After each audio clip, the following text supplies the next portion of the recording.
नमस्कार। Think tank पर आप सभी का स्वागत है। बीते दिनों नुपुर शर्मा ने एक जो बयान दिया था, अपने भाषण में कुछ ऐसा कहा था जिससे इस्लामिक लोगों को, इस्लाम धर्म के लोगों को यह लगा कि यहाँ पर पैगंबर मोहम्मद साहब की बेअदबी हुई है, उनकी बेइज्जती हुई है, पर ऐसा कुछ नहीं था। नुपुर शर्मा का ये कहना है।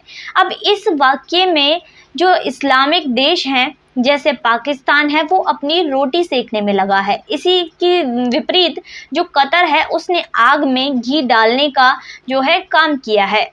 तब उसे यह समझ नहीं आया कि जब उसने एमएफ हुसैन, जिन्होंने जो हिंदू देवी देवताओं की आपत्तिजनक चित्र बनाए थे, उन्हें नागरिकता दी थी, तब उन्हें यह समझ नहीं आया था कि इससे हिंदू लोगों की आस्था को कितनी ठेस पहुंचेगी, जो आज बढ़ चढ़ कर बोल रहा है।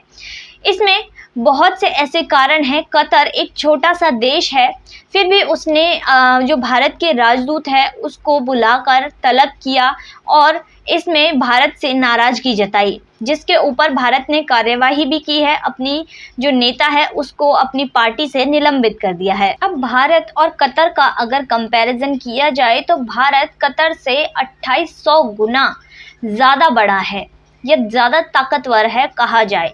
भारत का जो क्षेत्रफल है वो है 32.87 लाख वर्ग किलोमीटर, वहीं जो कतर का क्षेत्रफल है वो है 11.9490 वर्ग किलोमीटर। इसके अलावा जो भारत की कुल आबादी है वो है 104 करोड़, वहीं कतर की जो आबादी है वो है 29 लाख। भारत की अर्थव्यवस्था की बात करें तो भारत की अर्थव्यवस्था है 204 लाख करोड़। इसके अलावा जो कतर की अर्थव्यवस्था है वो है 12.78 लाख करोड़। तो भारत और कतर का जो है कंपैरिजन वो किया ही नहीं जा सकता। कतर भारत के सामने एक चींटी जैसा है। भारत के सामने कतर बहुत ही छोटा देश है, फिर भी यह बढ़ चढ़कर बोल रहा है। और मामलों में या अर्थव्यवस्था के मामले में कतर भारत के सामने कुछ भी नहीं है, नहीं बोल सकता।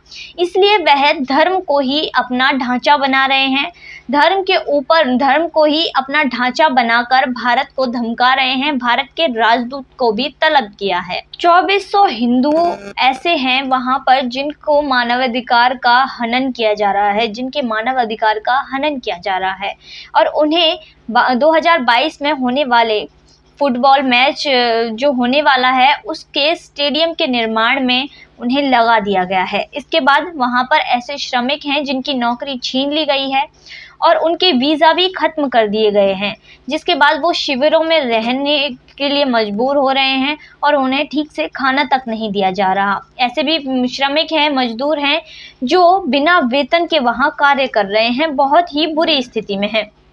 इसके बाद 57 ऐसे इस्लामिक देश हैं जो चीन के उइगर मुसलमानों को मुसलमान मानते ही नहीं हैं, जिन्हें चीन की जेलों में जो बंद हैं, चीन ने जिन्हें जेलों में कैद किया हुआ है।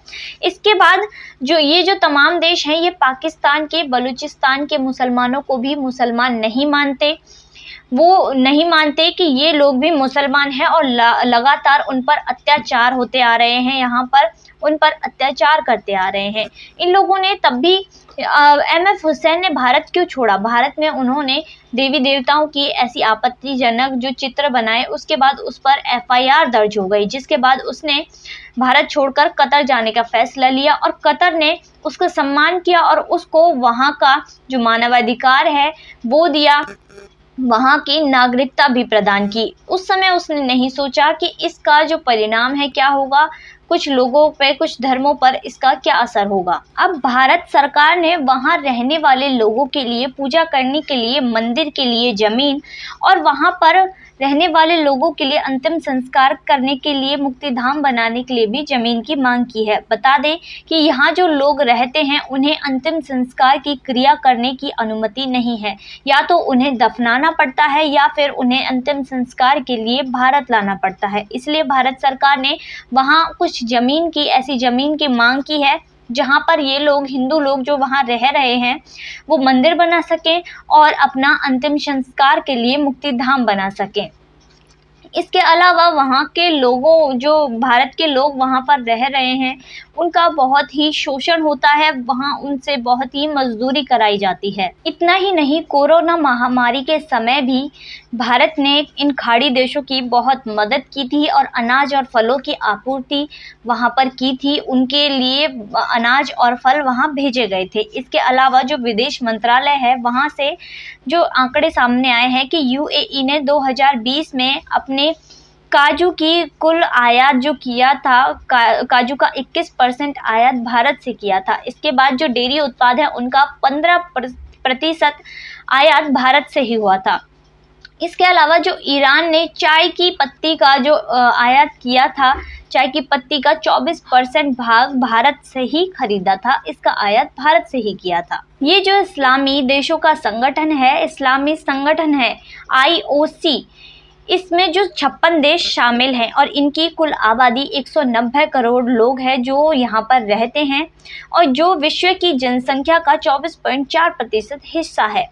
इसके अलावा जो IOC की स्थापना हुई थी, वो हुई थी 25 सितंबर 1969 में, जो कि मॉस्को में हुई थी। तब इसका नाम था Organisation of the Islamic Conference, इसका OIC नाम था, जो कि 28 जून 2011 में बदलकर ये IOC कर दिया गया। बाकी देशों के मामले में कतर कभी भी हस्तक्षेप नहीं करता, ये इस्लामिक देश कभी भी हस्तक्षेप नहीं करते, पर भारत में ही भारत के मुसलमानों को भड़काने के लिए ये जो हस्तक्षेप किया जा रहा है, ये इसलिए किया जा रहा है जिससे भारत के मुसलमानों की बुद्धि विखंडित कर दी जाए, जिससे भारत में दंगे पैदा कर दिए जाएं, भारत को विखंडित कर दिया जाए, भारत के मुसलमानों को भड़काया जाए।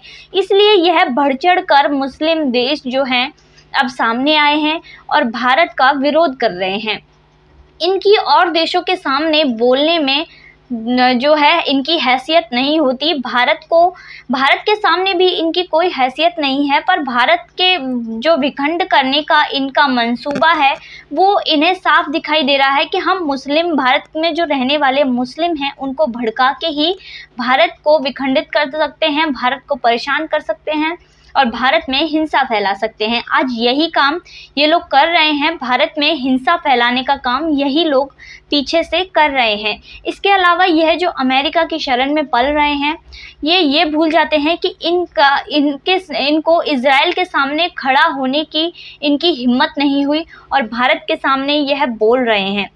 आज के अंक में बस इतना ही। फिर मुलाकात होगी नई वीडियो, नए विषय के साथ। बने रहिए थिंक टैंक पर और चैनल को सब्सक्राइब नहीं किया है तो जल्दी से कर दीजिए। धन्यवाद।